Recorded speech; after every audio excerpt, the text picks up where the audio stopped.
On this episode, we're going to talk about 7 tactics to help you crush your open house.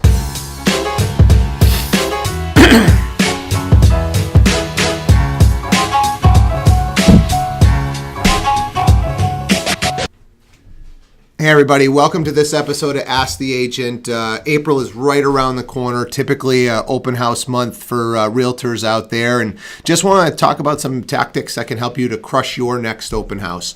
So 2 goals when we're holding an open house, right? The first thing, and I think a lot of people almost forget about the second goal, but first thing is we got to try and get this house sold for that client, right? Holding it open, we've done all this marketing, hopefully, leading up to this open house. We got to try and get the darn thing sold. But as an agent, the second thing that we're trying to accomplish is to pick up some clients, right? So let's just talk about that process and how we're going to go through from the time they show up at the door to the time they're saying goodbye, right? So first mistake I think a lot of agents make is not having a defined sign-in process. I've been to so many open houses where there's a piece of paper on the table. Nobody makes you sign in. We don't know who's coming in and out of that property. Disservice to the seller to not know who is in and out of that property. There could be security issues.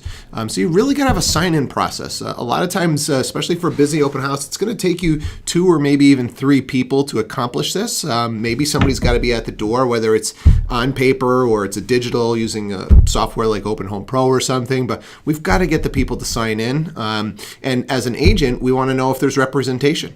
So make sure and don't be afraid to ask that question as one of the questions that we are, using in that sign-in process. So let's say we've gotten through that sign-in process.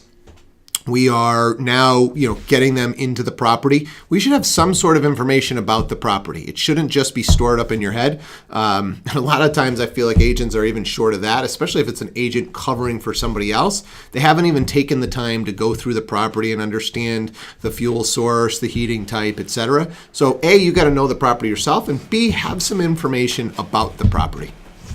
So you're going to give that information, whatever you have, flyer, if it's just off the top of your head, give them the key kind of features that you think are going to help sell this property, and then try and build rapport, make them feel comfortable. Hopefully you've got, maybe some snacks, some drinks, etc., depending on the season, something warm, something cold, maybe something for the kids, you get some candy, etc.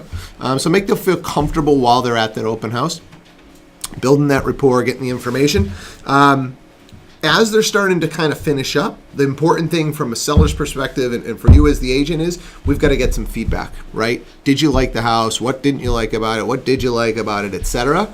And then the most important thing is, do you have any inclination to make an offer on this property? Don't be afraid to ask that question. We need to know if there's any shot that they're going to make an offer. I think a lot of times you kind of get a vibe maybe that they're not going to, and then you're already starting to talk to them about some other property maybe that you've got, that you've showed, etc. I mean, you've got to be holding an open house as if your seller was looking over your shoulder. And if I'm the seller and you're starting to talk about another property before you've even definitively figured out whether they want to buy this one, I'm not a happy camper, right? So find out if there's any interest, any possibility that you could sell this property to them right then and there. If not, absolutely you should have a list of other properties that could meet the needs, other similar properties or maybe slightly different properties that could work, because once they get in, some of the features might not make sense for them.